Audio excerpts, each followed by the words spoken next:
If you are running Google Ad in India but not sure how billing work, how to add money, how to download invoices, how GST work, then this video is for you. Hi everyone, I'm Ria and welcome back to the channel. In this video, I'm going to explain in a very simple way that how you can manage your ad spend and how GST work, how you can save your GST input credit.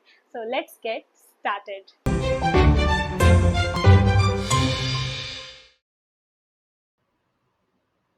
Okay guys, तो आ गए हम लोग अपने laptop screen की तरफ and let's get started with our first slide. Google Ads billing budgeting India basic. ठीक है, बढ़ते हैं अपनी मेन स्लाइड की तरफ। Why billing setup is important. See, avoid ad disapproval due to failed payment. Save on GST using input tax credit if applicable. Track your ad spend in obviously Indian rupees. Set clear daily budget, monthly budget. ठीक है यार, देखो जब भी आप Google ad account setup करते हो या फिर कोई भी मेटा एड अकाउंट सेटअप करते हो, बिलिंग का जो सेक्शन होता है यार, that play a crucial role, that is very important. जब आप आप टाइम जोन सिलेक्ट करते हो, आप अपना पेमेंट मेथड सिलेक्ट करते हो, करेंसी सिलेक्ट करते हो। क्यों इंपॉर्टेंट है? क्योंकि this is a one time setup only. एक बार जो भी करेंसी सिलेक्ट कर ली, जो भी टाइम जोन सिलेक्ट कर लिया, उसके बाद कुछ भी कर लो, वो चेंज होने का ऑप्शन नहीं आता है। इसलिए मैं बार बार रिपीट करती हूँ, when you are doing some kind of setting, for example time zone का हो गया, पेमेंट का हो गया, please do it very carefully. ठीक है, तो पेमेंट इसलिए इंपॉर्टेंट है, इसका सेटअप। एक तो ऐड को डिसअप्रूव करने में अवॉइड करता है। Most of the time your add will be disapprove because of the payment thing. Okay, billing setup की वजह से बहुत बार ऐसा होता है कि जो है एड्स है वो डिसअप्रूव्ड हो जाती है।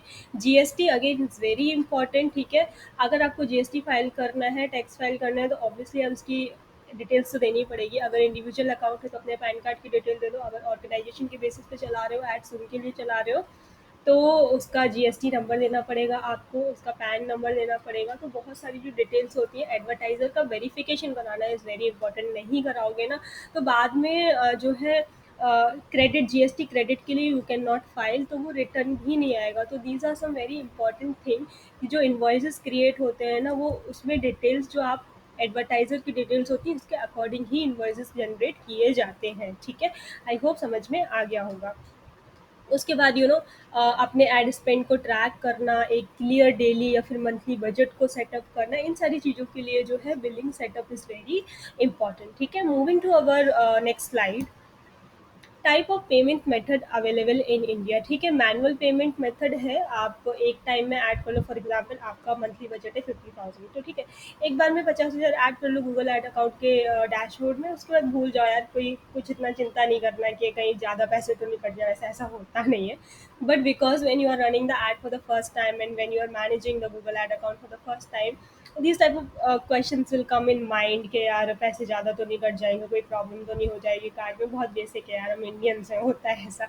ऐसा कुछ है तो मैनुअल पेमेंट मेथड आता है, जितना आपका बजट है उतना ही ऐड करो और भूल जाओ। ठीक है, जो भी टैक्स होगा, वट एवर जीएसटी अकाउंट, सब उसमें इंक्लूड होगा। ठीक है, उतना ही कटेगा, उससे एक पैसा ज़्यादा नहीं जाएगा। ठीक है, अगेन नेट बैंकिंग का ऑप्शन है, यूपीआई का ऑप्शन है, क्रेडिट कार्ड ऐड कर लो। ठीक है, credit card is the best option, इसलिए बोल रही हूँ क्योंकि ना कभी भी पेमेंट डिसअप्रूव नहीं होता। मोस्ट ऑफ द केसेस कभी कभी क्रेडिट कार्ड भी खेल जाता है। ठीक है, तो ऐसा नहीं है कि कभी भी नहीं होता है, कभी कार्ड में प्रॉब्लम है तो हो जाएगा।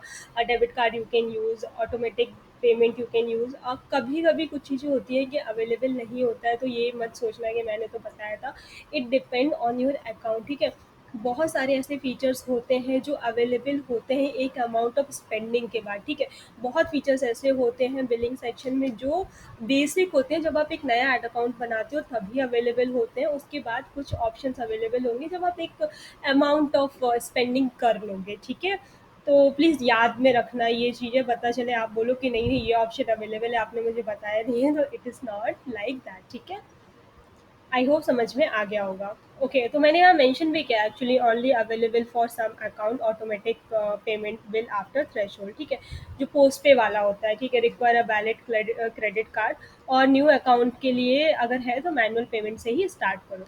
Moving to our next slide. ठीक है, GST invoice, why it matters. Okay, you get a GST compliant invoice if you add a valid GST N. ठीक है, जीएसटी नंबर ऐड करोगे तो एक प्रॉपर इनवॉइस आप जनरेट कर सकते हो। अगर कंपनी में काम कर रहे हो तो फाइनेंस डिपार्टमेंट को देनी पड़ेगी ना ये सारी चीज़ें।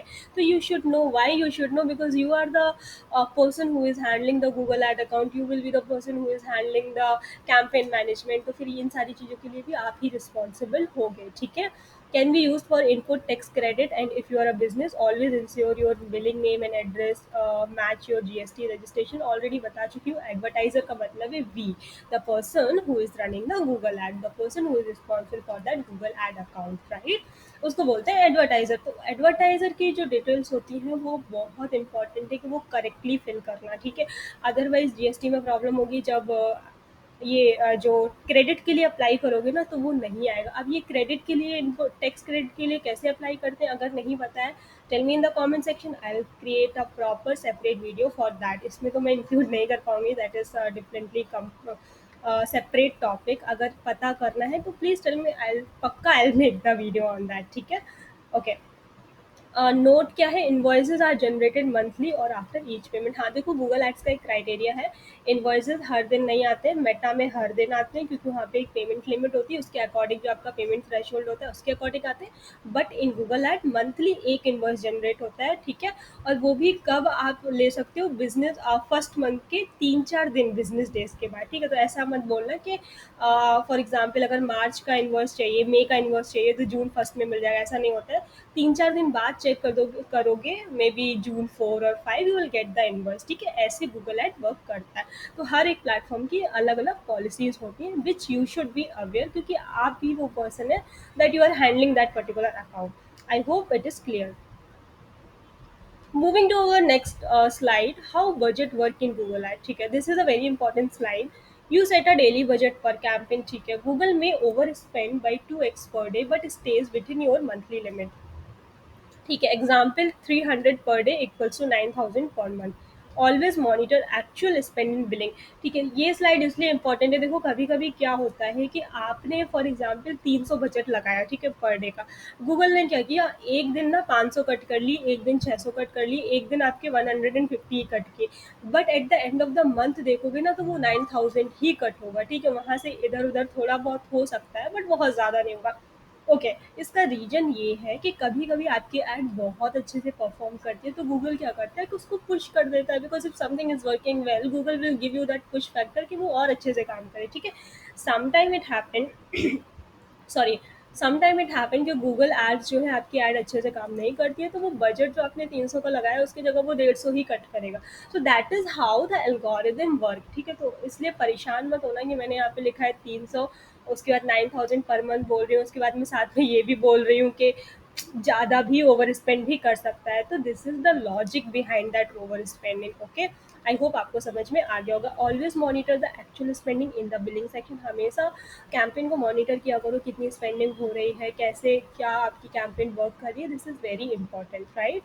Moving to our next slide, how to control your spend. Set a realistic daily budget, pause campaign when needed, regularly check billing summary, download invoices monthly for tracking. ठीक है, ये एक बेसिक प्रोसीजर है। देखो हमेशा ना एक रियलिस्टिक बजट लगाओ, कभी ऐसा मत लगाओ कि एक दिन का 50,000 लगा रहे हो, लगा लो, मैं ऐसा नहीं बोल रही हूँ, बहुत बड़ी कंपनी है, बहुत ज़्यादा टर्नओवर है, you use 50,000, what's a big deal यार। इट्स ऑलवेज डिपेंड कि आपकी कंपनी क्या है, प्रोडक्ट क्या है, टर्नओवर क्या है आपकी, what is your limit to spend certain things. ठीक है, एक एस्टिमेशन करो, एक रिसर्च करो कि if you are going to spend this much you will be getting this much. ठीक है, तो ऐसे हमेशा बजट स्पेंड करना चाहिए। इफ़ नीडेड कैंपेन को बंद कर दो, इफ़ नॉट नीडेड उसको रेगुलरली चलाओ, ऐसे चला के छोड़ मत दो। You have to just check on your campaigns on a regular basis. ठीक है, हमेशा बिलिंग समरी चेक किया करो कि कौन से कैंपेन में कितना बजट स्पेंड हुआ है। कभी कोई डाउट है तो बिलिंग सेक्शन में जाओगे ना तो बहुत डिटेल में आपको बिलिंग समरी होगी वहाँ पे कि इस पर्टिकुलर कैंपेन में इस दिन में आपका ना इतना पैसा खर्च हुआ, इतने ज़्यादा डिटेल में वहाँ पे आपको देते हैं। ठीक है, अगर नई डिटेल चाहिए तो इन्वॉइसेस तो है ही फिर ट्रैक करने के लिए। आई होप आपको समझ में आ गया होगा। देखो बहुत बेसिक था, बहुत इंपॉर्टेंट वीडियो है ये guys, please. Billing, invoices, GST, it's very important thing to get to know अगर आप गूगल ऐड को हैंडल कर रहे हो उस डैशबोर्ड को। ठीक है, अब ये मत कहना पेमेंट सेटअप करना नहीं बताया है। जब गूगल ऐड अकाउंट सेटअप करना बताया था, that is was the first video, उसमें ही बता दिया था पेमेंट कैसे सेटअप करना है। कैसे बिलिंग सेटअप करनी है, नहीं वीडियो देखा है तो प्लीज़ जाके देख लो। एंड आई होप आपको वीडियो पसंद आया हो, और अगर नहीं आया है तो गिव योर कमेंट, फीडबैक दे दो कमेंट सेक्शन में, what has to be improved and what is good what is not. I hope आपको मेरा जो भी वैल्यू एडिशन है आपको पसंद आ रहा होगा, whatever the videos I am making, please give your feedback on that, and see you in the next video. Bye bye, good night guys.